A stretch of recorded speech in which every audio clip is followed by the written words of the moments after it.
Здравствуйте все! Добро пожаловать на канал Магия Песка. Мои дорогие зрители, с вами, как всегда, ваша Ольга. Всех вас сердечно благодарю за то, что вы со мной зашли на мой канал, смотрите это видео, за вашу невероятную и теплую поддержку в комментариях, лайками, за вашу помощь, мои хорошие. Земной вам поклон. Сегодня у нас будет отсыпочка на такую тему. Кто сплетничает? Кто сплетничает о вас и что о вас говорят? Загадайте, пожалуйста, на себя. Ни о ком думать не надо. Песочек все покажет сам. Я прошу высшие силы дать мне возможность ответить на все ваши вопросы и послать для вас только самую важную, нужную и полезную информацию.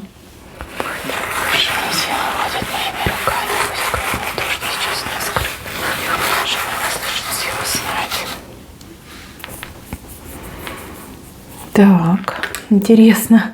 Так, мои хорошие, ну вот здесь мужчину показали. Что хотите, то с этим и делайте. Мужчина знакомый, мужчина сыграл ключевую роль в вашей жизни, в вашем прошлом, так это точно. А кто-то еще до сих пор с этим мужчиной общается. Несмотря на то, что принято считать, что мужчины, они в этом плане более спокойные, либо менее разговорчивые, но вот именно ваш индивид, он прям отличается. Смотрите, еще раз повторюсь, у кого-то это бывший парень, муж, а у кого-то человек, с которым вы до сих пор общаетесь. Но он у вас как в бывших числится. Может быть, крест поставили на ваших отношениях. Человека переполняет обида. Человек как будто бы пытается вам отомстить путем того, что он о вас всякие небылицы рассказывает. Допустим, говорит, что вы ленивая, нерадивая, что вы стервозная, что вы его там, не знаю, били, гоняли, как Сидорову козу. А вот он такой несчастный, был словно бы Золушка, все там для вас делал и плакал от вас каждый день. То есть он-то правду не рассказывает, что это он поганка, что это он все испортил. Кто на самом деле виноват в том, что вы расстались. Ему хочется как будто бы перед другими обелиться, либо ему хочется, чтобы его жалели. При этом хочется и вам отомстить, что вы вот его, этого поганца, вычислили и бросили, да, оставили. Много о вас говорит, причем говорит всем подряд. И знакомым, и незнакомым, и проходящим, и приходящим. Всем подряд о вас говорит. Такое впечатление, что он у вас немножко скудоумный, и поговорить о чем-то другом ему в голову не приходит. Ну, либо вы его любимая тема. Как-то так идет. И даже несмотря на то, что знакомые люди ему уже не верят, потому что многие знают, что он за птица, на что способен, все равно он продолжает этим заниматься. Ему очень хочется, чтобы до вас эта информация дошла, и чтобы типа вам стыдно стало, больно и неприятно. Ну, как я понимаю, вы уже давно на него забили и на всю эту гадость внимания не обращаете. Что мне не нравится в этом эпизоде, так это то, что он потенциальных ваших будущих там парней-женихов может пугать. Ну, то есть мужчина испытывает к вам интерес либо симпатию, может быть, и интерес, и симпатию. Вот он с таким вот товарищем поговорит и, ну, действительно может ему поверить.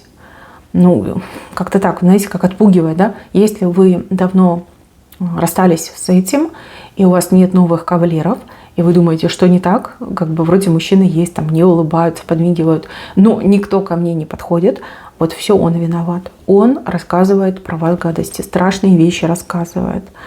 И тем самым отпугивает от вас мужчин. Ну, вот как-то так идет. Здесь либо нужно вообще махнуть рукой и не думать, ну, либо, может быть, ему пригрозить, что вы за распространение лжи, клеветы и действия, которые порочат ваше имя, подадите на него, допустим, в суд. Да? Тем более доказать вы это в легкую сможете. Там огромное количество свидетелей, да, которые вот лично от него о вас негативную информацию получали. Да? Просто его припугнуть и сказать, что я пойду в суд, я на тебя подам в суд, если еще хоть кому-то обо мне что-то вот расскажешь. Ну, либо махнуть рукой и просто немножко подождать. Время пройдет, все забудется, Люди и так понимают, что он пустобол. И все само собой как уйдет. Дальше, мои хорошие. 2 женщины, с которыми вы общаетесь. То ли на работе, то ли по соседству, то ли они ваши родственницы, подружки, родственницы. Хорошие женщины, милые, обходительные, даже в какой-то степени полезные для вас. Но при этом они сплетницы. Ну вот в чистом виде сплетницы. Это не потому, что они что-то против вас имеют. Это потому, что у них такая природа, такая конституция. Им обязательно нужно о ком-то говорить. И поскольку вы самая яркая из них, поскольку вы самая видная, самая независимая, самая стильная, самая сильная, вот они говорят именно о вас. Когда вы вместе, они себе такого не позволяют. Как только вы уходите, либо они там вдвоем встретились, они тоже о вас говорят. Я не могу сказать, что плохое говорят, но косточки вам знатно перемывают. Как ни крути, все обсуждают, что вы сказали, что вы сделали, где вы были, с кем вы были, как поступили. Вот это все они там мусолят, обсуждают. Вреда от этого никакого нет, потому что они общаются исключительно с друг другом. Ну и пользы тоже от этого я не вижу. Если вдруг вы когда-нибудь случайно услышите, что они говорят о вас, не спешите с ними ссориться и ругаться. Вот они просто такие есть. Но природа их такими создала. Вот им нужно о чем-то, о ком-то говорить. И еще раз говорю, вы очень яркая среди них, поэтому как о вожаке, о сильном человеке они говорят о вас. Ну, потому что про себя им рассказать нечего. У них очень унылые судьбы жизни, и рассказывать об этом, ну, как-то прям совсем неинтересно. Не ругайтесь, не держите зла. Ничего плохого они не делают. Ничего плохого о вас не говорят. Вас никто не ругает, не осуждает. Просто люди рассказывают друг другу интересно. Вот. А поскольку вы очень интересны, вы главная тема. Дальше. Мужчина и женщина постоянно за вами следят, наблюдают. Но это больше похоже на каких-то соседей. Знаете, как семейная пара. И они за вами наблюдают. Может быть, соседи по квартире, может быть, соседи по дачному участку. Здесь мужчина говорит женщине о вас, о том, какая вы прекрасная, хорошо выглядите, молодая, сильная, здоровая, спортивная хозяйка. А женщина ему наоборот про вас говорит, что вот она там мужиков меняет как перчатки, вот она там меркантильная, такая-сякая. То есть они из-за вас, можно сказать, ссорятся. Мужчине вы очень нравитесь, а женщине, наоборот, вы очень не нравитесь. И по большей части вы являетесь причиной их ссор. Женщина ревнует и негативит в вашу сторону, а мужчина, наоборот, восхищается вами и хотел бы, чтобы его жена была как вы. Вот в таком ключе. Ну, тут нельзя сказать, что они прям сплетничают, они просто о вас говорят. Постоянно упоминают ваше имя в суе, можно так сказать, да, при ссоре. И еще на работе у кого-то, вы меня извините, но походу у вас на работе крыса. Причем не абы какая, а очень огромная. Человек, который подслушивает, подглядывает везде, вот знаете, нос свой впихивает. И потом эту информацию, например, сливает вышестоящим руководителям. Крыса это невзрачная, абсолютно флегматичная, и на нее никогда не подумаешь. Да? Тот, кто больше всех молчит, тот, кто менее всего в чем-то участвует, просто как тень, человек как тень. Вот это человек и есть крыса. Мне показывают какую-то невысокую женщину по возрасту постарше, чем вы. Вот она всегда внимательно вслушивается во все разговоры. А потом она идет к начальнику и начинает все в деталях, подробностях, видно, у нее память очень хорошая, все рассказывать и пересказывать. Поскольку вы женщина очень импульсивная, вы не привыкли прятать свои мысли, вы привыкли называть вещи своими именами, вижу, что вы иногда критикуете свое начальство. Вижу, что вы иногда можете себе позволить, да, даже посомневаться в компетенции вашего начальства.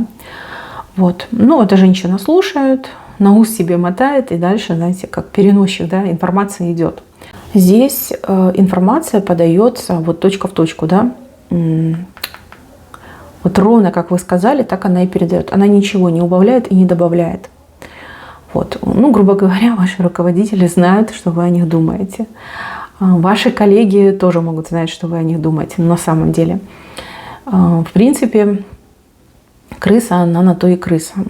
И если вы задаетесь вопросом, почему мне не повышают зарплату, почему начальник чернее тучи, да, либо хмурится в мою сторону, ну, ответ простой. Крыса вас заложила, крыса на вас настучала. Все, что вы говорили, было пересказано, да, вашему начальнику. Ну, тут отчасти вы и сами виноваты. Вас же никто за язык не дергает, да, не принуждает это все говорить. Тут нужно выбирать. Либо вы говорите правду, не сдерживаете себя, ну и не ждете никаких поблажек от руководства. Ну, либо вы немножечко начинаете фильтровать то, что вы говорите, и тоже вижу, что ситуация может выровняться, потому что вы сотрудник замечательный, вы профессионал, вы знаете, что делаете, и делаете на очень высоком уровне. Другие, так как вы, не могут. За это ваше начальство вас и ценит, и, грубо говоря, терпит. Ну, извините, вы ведь много себе позволяете, поэтому допустимо сказать терпит. Любого другого, либо любую другую уже бы давно уволили, а вас не хотят терять. Вот, поэтому все знают о ваших мыслях и делают вид, что ничего не было, грубо говоря, но при этом не повышают зарплату и премии очень мизерные, либо их в принципе нет. Потому что крыса в коллективе. Так, еще. У кого-то из вас отыграется, что ваша близкая, вот то ли сестра, то ли мама, является источником сплетен на вас. Звучит ужасно, но не спешите ругаться с мамой либо с сестрой. Вижу, что сестра либо мама вас очень сильно любит и очень сильно за вас переживает. Вижу, что с какой-то женщиной делится переживаниями о вас. При этом очень многое о вас рассказывая. А уже эта женщина начинает распространять сплетни. Ваша мама либо сестра ищет помощи. Да? Помочь хочу своей дочери, хочу помочь своей младшей сестре, либо старшей сестре. Поэтому я общаюсь с подругой, которая, может быть, что-то знает, либо как-то может помочь. А уже вот эта подруга, она распространяет сплетни о вас.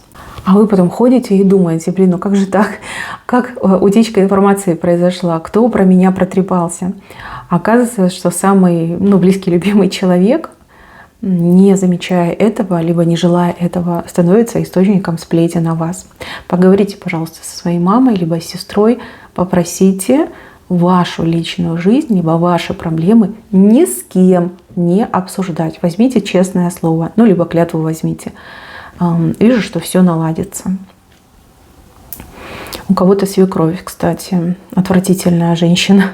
Вы меня извините, но вот явно она отвратительная. Вот все, что вы не сделаете, за все, что вы не возьметесь, она вот прям будет придирчиво изучать и какие-то изъяны будет находить. Такая, знаете, любит докапываться. Она очень сильно ревнует своего сына к вам и постоянно пытается вас вот это в грязи вывалить, чтобы показать: смотри, она плохая, а я хорошая. У мамы лучше, у мамы вкуснее. Да, в таком ключе. Но она сплетничает о вас среди своего круга людей, среди своих родственников, среди своих подруг. В принципе, это, конечно, вас не касается, но все равно неприятно. Ей даже кто-то впрямую говорит, что ты перегибаешь палку. И говорит, что так нельзя, иначе сына потеряешь, да? И грех тебе жаловаться, у твоего сына очень хорошая жена, вообще ему повезло. Сын-то обалдуй, грубо говоря.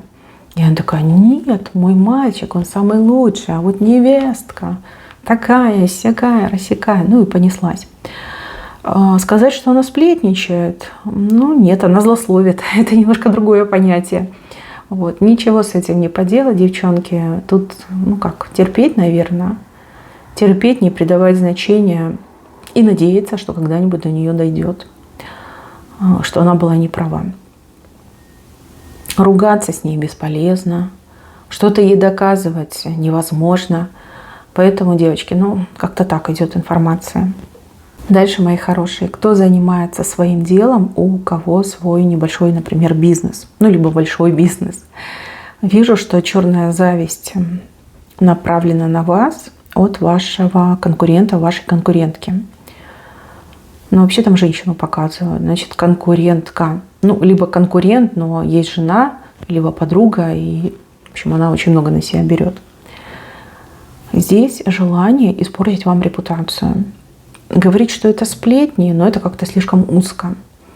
Здесь именно попытка испортить вам репутацию. Вас оболгать, вас выставить в самом ужасном свете и испортить вам бизнес. Отвадить от вас всех клиентов. Здесь люди готовы пойти на все. Вот вместо того, чтобы, допустим, улучшить качество своих услуг, поставить адекватные цены, обучаться, да, как-то расти, да, они решают другим путем идти. Они заказывают как антирекламу. И сами могут писать негативные отзывы по поводу вас, и также кому-то за это платить. Просто ужасные вещи. Возможно, вы уже что-то подобное видели. И я вам так скажу, эти люди, они прогорят. То есть их бизнес, он рухнет. Но вам репутацию тоже могут испортить. Опять же, понимаете, игнорировать. Люди разные, люди во все верят. Даже в то, что на заборе написано. Тут никому ничего не докажешь. Пытаться бороться. Но каким образом? Вы же не будете перед каждым оправдываться и говорить, что нет, я не такая, я этого не делала. Здесь просто идет такой жизненный опыт, который вам обязательно нужно получить. Не обращайте, пожалуйста, на это внимание, не берите близко к сердцу. Ничего хорошего этих людей, особенно эту женщину, не ждет. И чаша терпения высших сил, она скоро переполнится. А вам я искренне желаю продержаться все это время, верить в себя, верить в лучшее и делать то, что вы делаете. А лучше вообще не смотрите и не читайте, чтобы психика ваша при этом не страдала. Да, немножко тупиковая ситуация, и я вам искренне сочувствую. Так что, мои хорошие, просто нужно, чтобы время прошло. Вот. Не читайте, не смотрите, не оправдывайтесь, не доказывайте. Дуракам закон не писан. Если умный человек, он в это не поверит. А глупый, я же говорю, верит даже в то, что написано на заборе.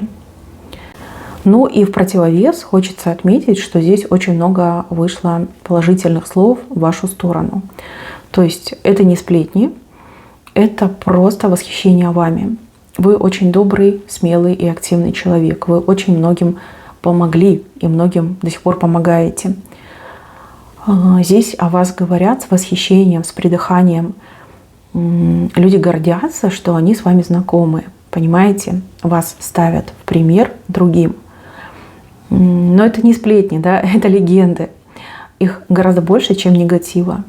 Вот, поймите, вы очень яркая личность, о вас всегда говорили, говорят и будут говорить. Ну, а на дураков внимания не обращайте. На этом у меня все. Всем спасибо за внимание. Берегите себя. Всем пока-пока.